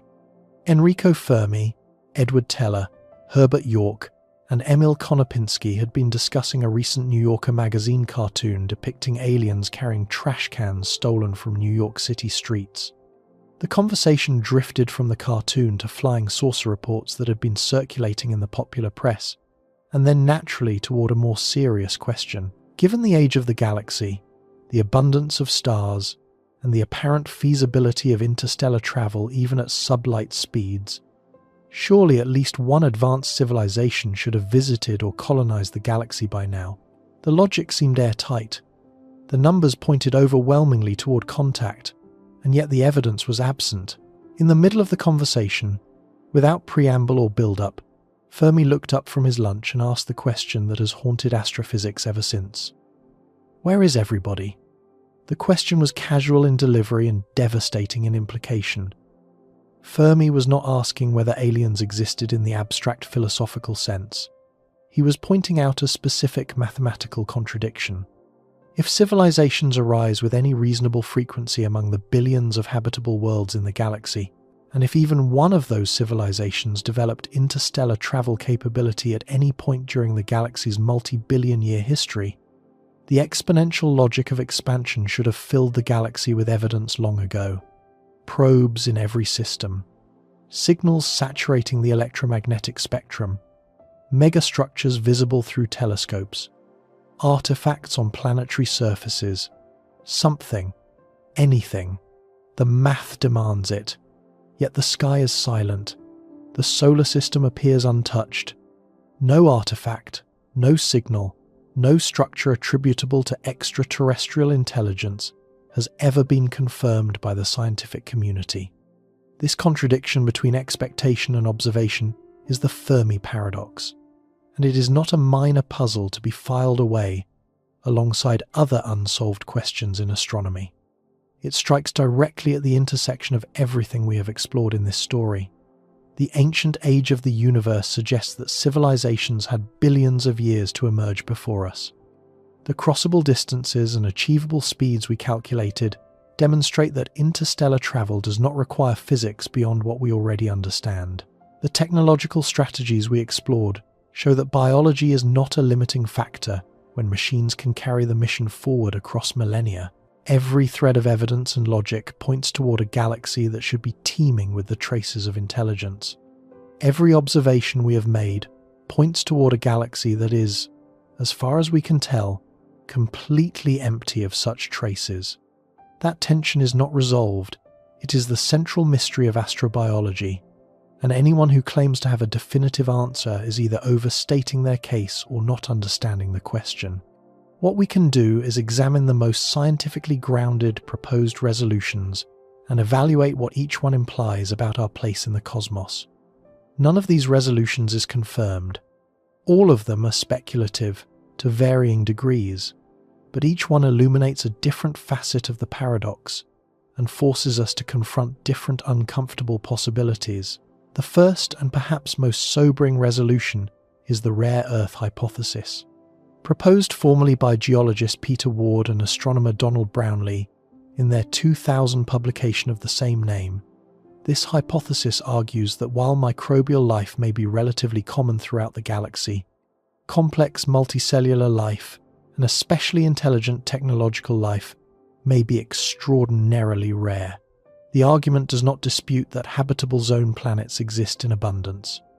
It disputes the assumption that habitable conditions automatically produce complex organisms.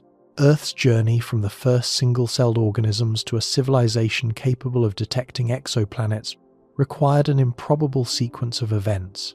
The stabilizing influence of a large moon that regulates axial tilt, the protective magnetic field generated by a liquid iron core, plate tectonics recycling carbon, and maintaining atmospheric equilibrium over billions of years.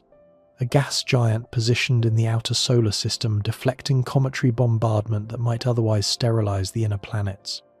Mass extinction events that cleared ecological niches and enabled new evolutionary trajectories. Each of these factors may be necessary for the emergence of complex life, and the probability of all of them occurring together on a single world may be vanishingly small. If the rare Earth hypothesis is correct, the galaxy could contain billions of planets with microbial life, but virtually none with intelligent civilizations capable of interstellar travel. We would not be merely early arrivals at the galactic party. We might be among the only guests who will ever attend. The silence would not be a paradox at all, but simply the expected state of an overwhelmingly microbial galaxy, where complex intelligence is a statistical anomaly verging on uniqueness. The second resolution invokes a concept that is both more dramatic and more disturbing. The Great Filter, a term coined by economist Robin Hanson in 1998, proposes that somewhere along the chain from dead chemistry to spacefaring civilization, there exists a barrier so difficult to cross that virtually no lineage ever makes it through. The critical question is whether that filter lies behind us or ahead of us. If the Great Filter is behind us, meaning it corresponds to a step that Earth has already successfully passed, then we are among the rare winners of a cosmic lottery. Perhaps the origin of life itself is the filter. Perhaps the transition from prokaryotic to eukaryotic cells, which took roughly 2 billion years on Earth, is the bottleneck. Perhaps the emergence of multicellular life or the evolution of intelligence represents the improbable step. In any of these cases, the galaxy is filled with worlds where the chain stopped short, where chemistry never became biology, or biology never became complex, or complexity never became intelligent. Our existence would be exceptional, and the silence would be the sound of an empty galaxy in which we are among the vanishingly few who made it through. If the Great Filter lies ahead of us, the implications darken considerably. This would mean that civilizations arise with some regularity across the galaxy, but consistently destroy themselves before achieving interstellar capability or shortly thereafter. Nuclear war, engineered pandemics, artificial intelligence catastrophe, climate collapse, resource exhaustion, ecological overshoot. The mechanisms vary, but the outcome is the same.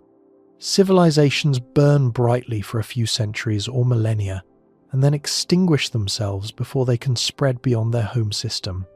The galaxy is not empty because life is rare. It is empty because intelligence is self-terminating. The silence is the sound of 1,000 civilizations that reached for the stars and fell back into the dark. Which scenario is correct carries existential weight for our own species. Every time we discover that a supposedly difficult evolutionary step was actually commonplace, it shifts the likely position of the Great Filter from behind us to ahead of us. If life arises easily, that is bad news. It means the filter is not the origin of life. If complex multicellular life is common, that is worse news. It pushes the filter further toward our future.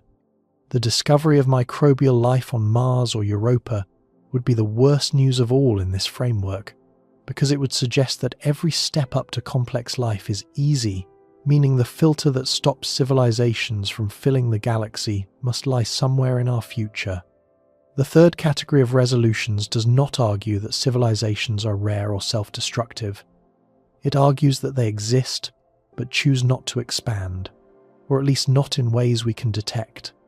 The zoo hypothesis, proposed by astronomer John Ball in 1973, suggests that advanced civilizations are aware of us but deliberately avoid contact, treating Earth as a nature reserve or a sociological experiment to be observed without interference. This is an appealing idea because it preserves the existence of alien intelligence while explaining the silence, but it suffers from a serious logical weakness. It requires every civilization in the galaxy, without exception, to independently adopt the same non-interference policy. Even one defector, one species that disagreed with the consensus, would shatter the zoo, and across billions of years and potentially thousands of independent civilizations, unanimity seems implausible. The dark forest hypothesis, popularized by science fiction author Liu Cixin in his novel of the same name but rooted in game-theoretic reasoning, proposes a grimmer version.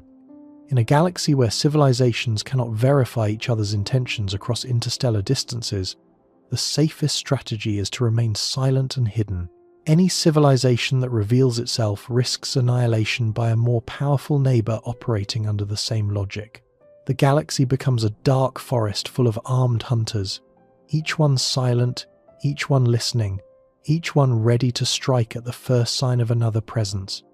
Under this hypothesis, the silence is not evidence of absence, but evidence of universal caution. Everyone is hiding because revealing yourself is suicidal. The dark forest model is intellectually coherent, but unfalsifiable with current data. We cannot determine whether civilizations are hiding from observation because successfully hidden civilizations are by definition undetectable. It also requires that offensive capability consistently exceeds defensive capability across all technological levels, which is an assumption about alien engineering.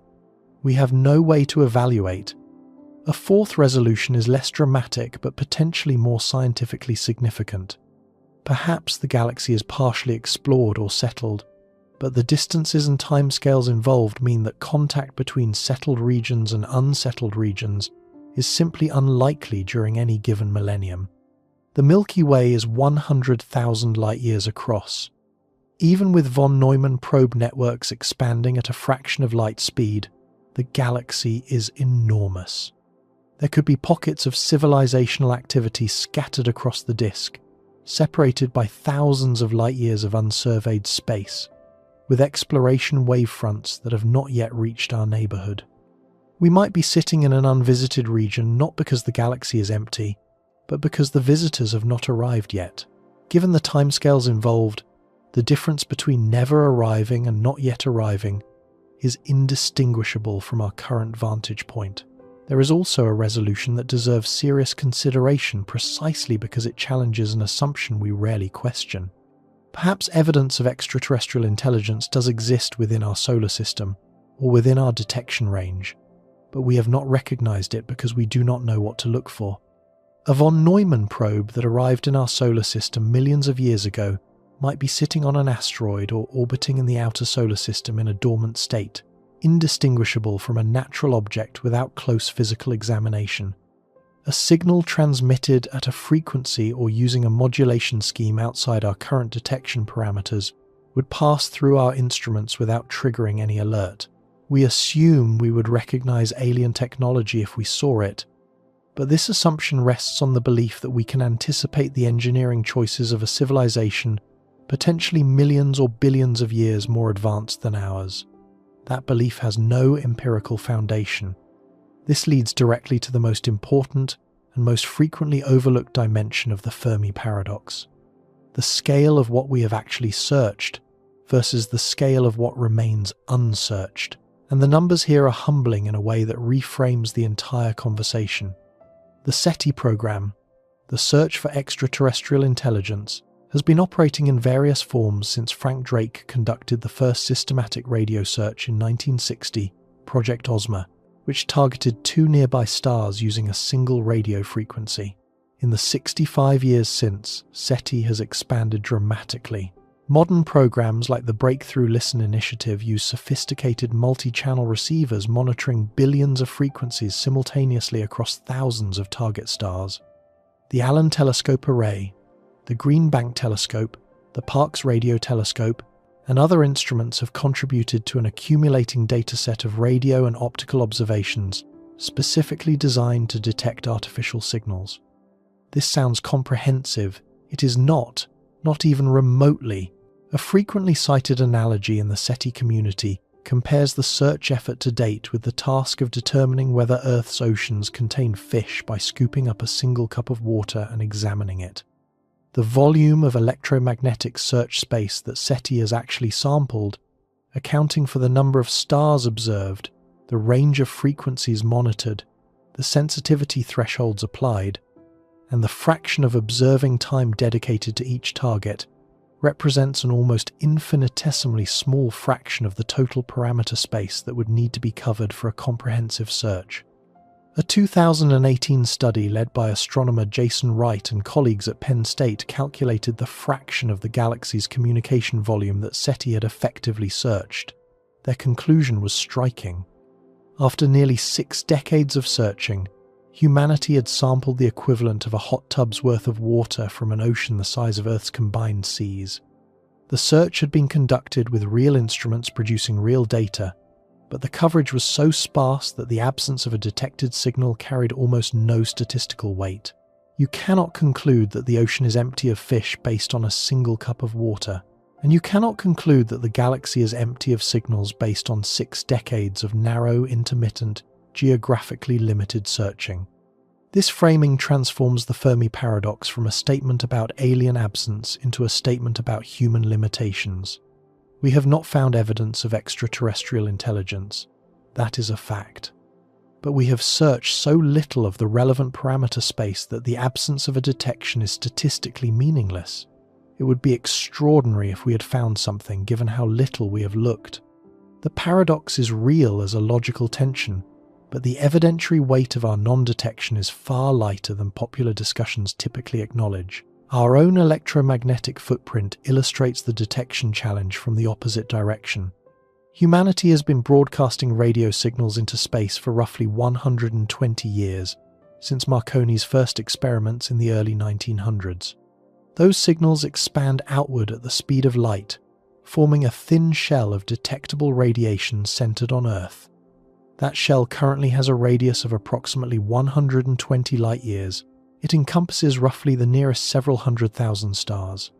But 120 light-years is a tiny bubble within a galaxy, 100,000 light-years across. Our radio shell has reached less than 0.2% of the Milky Way's diameter. A civilization on the far side of the galaxy would not receive our earliest signals for another 99,880 years, assuming those signals remain detectable at such distances, which they almost certainly would not. Our television broadcasts and radar emissions attenuate with the square of distance, becoming indistinguishable from background noise within a few light years without an impossibly large receiving antenna on the other end. We are electromagnetic infants. We have been broadcasting for an eye blink on cosmic timescales, and our signals are detectable only within a minuscule bubble of local space. If an alien civilization operates under similar constraints, their signals might be undetectable from our position regardless of how powerful their transmitters are. The galaxy could be buzzing with communication, and we would hear nothing because the signals have not reached us, have faded below our detection threshold, or use technologies and frequencies we are not monitoring. Now we arrive at the distinction that matters more than any other in this entire story. The difference between possible and likely. Because everything discussed throughout this story is possible. Not one claim made in this story asks the universe to behave differently than we have measured it behaving, contradicts confirmed observations, or requires technology beyond the plausible engineering horizon of an advanced civilization. Interstellar travel at sublight speeds is possible. Generation ships are possible. Von Neumann probes are possible. AI-driven exploration is possible. Galaxy-wide expansion over tens of millions of years is possible. All of it fits within the confirmed framework of physics, chemistry, and mathematics that governs our universe. But possible is not the same as likely, and likely is not the same as actual. The space between what physics permits and what reality contains is vast, and we have no way to bridge that space without evidence. We do not know whether life is common or rare. We do not know whether intelligence arises frequently or almost never. We do not know whether civilizations tend to expand or tend to collapse.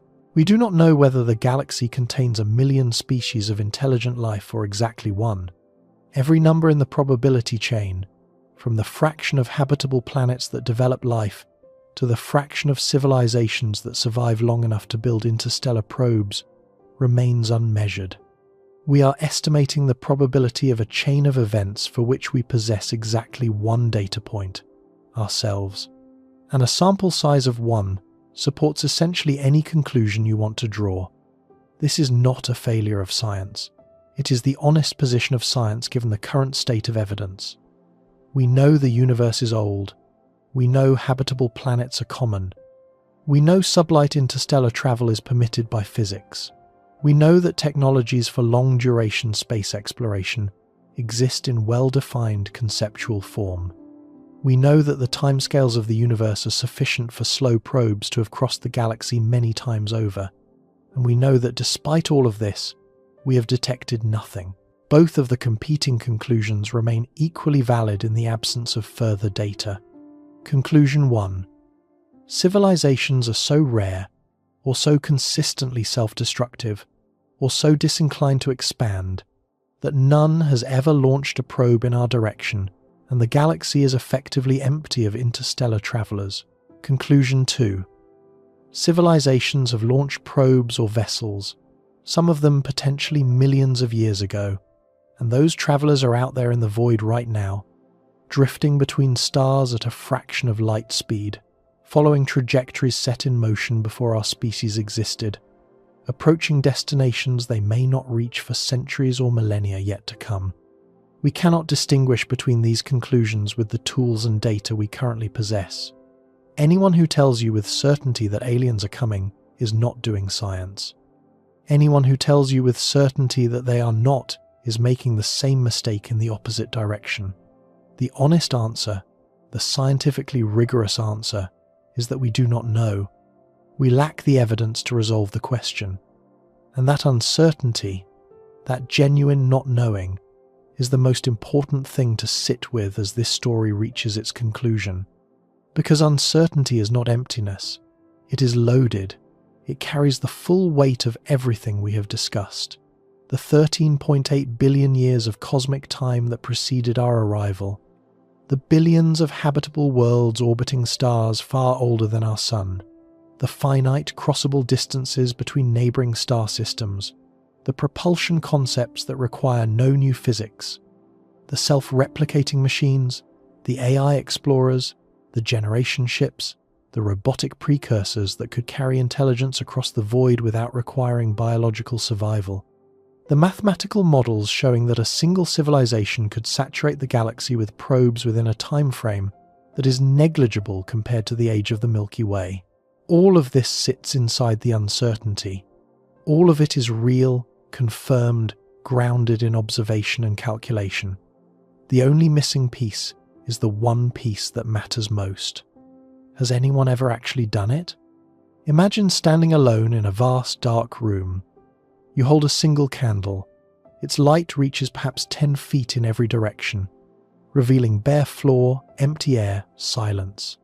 Beyond the candlelight is darkness extending in every direction farther than you can perceive. You have been standing here for 65 years, which is how long humanity has been conducting any form of systematic search for extraterrestrial intelligence. And in those 65 years, your candle has illuminated a tiny sphere of the room and found nothing. Can you conclude the room is empty? Of course not. Your candle lights a fraction of the total volume. Something could be standing 50 feet away, completely invisible to you, waiting, dormant, utterly silent. Or the room could be genuinely empty, and your search will never find what was never there. Both options are consistent with what your candle shows you. The darkness does not resolve the question. It preserves it. That is where humanity stands right now.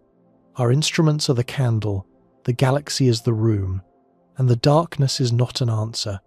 It is the space where answers have not yet been found. The universe does not owe us company. It does not owe us evidence. It does not owe us resolution to the tension between what physics permits and what observation confirms. The cosmos is under no obligation to be populated, to be communicative, or to be comprehensible to a species that has been looking for answers for less than a century within a story that has been unfolding for nearly 14 billion years. We are newcomers making our first tentative observations and demanding that the universe explain itself on our schedule. It will not. But what the universe has given us is something more valuable than an answer. It has given us a question worth asking.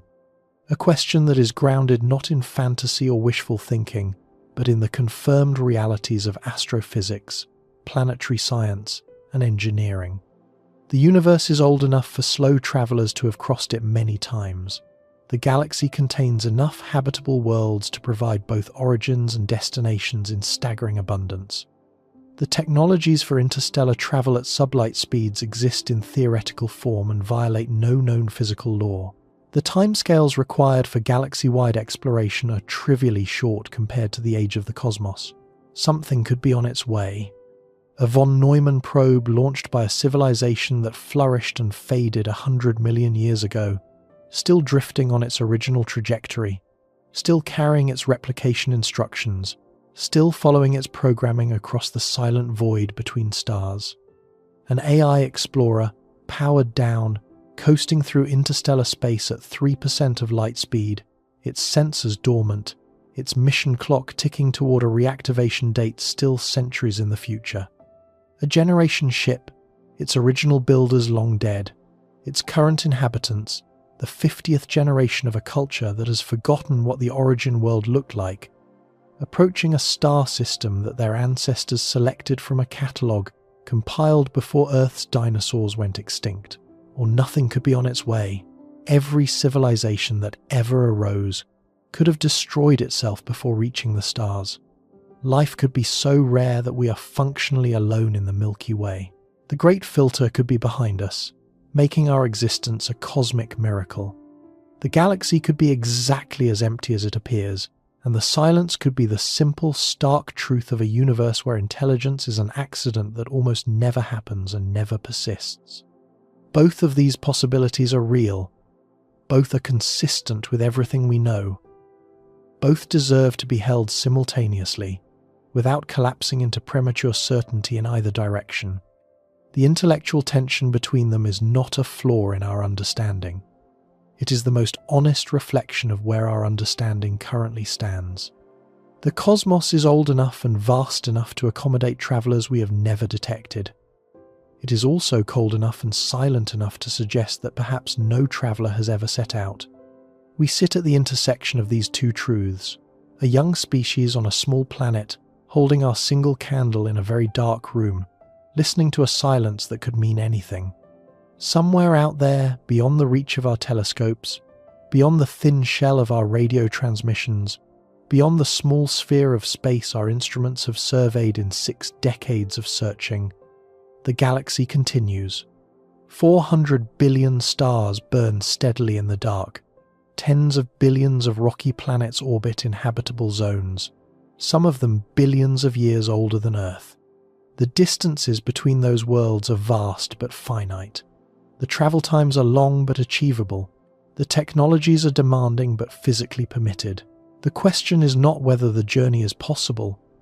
We have spent this entire story demonstrating that it is.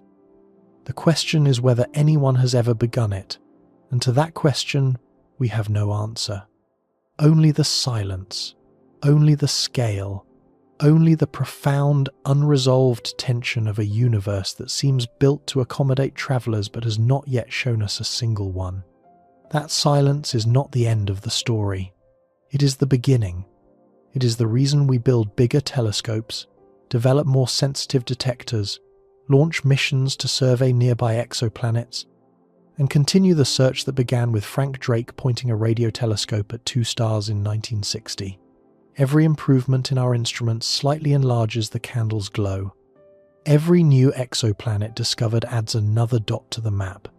Every year that passes without a detection narrows the possibilities by the smallest of fractions, while leaving the deepest questions entirely intact.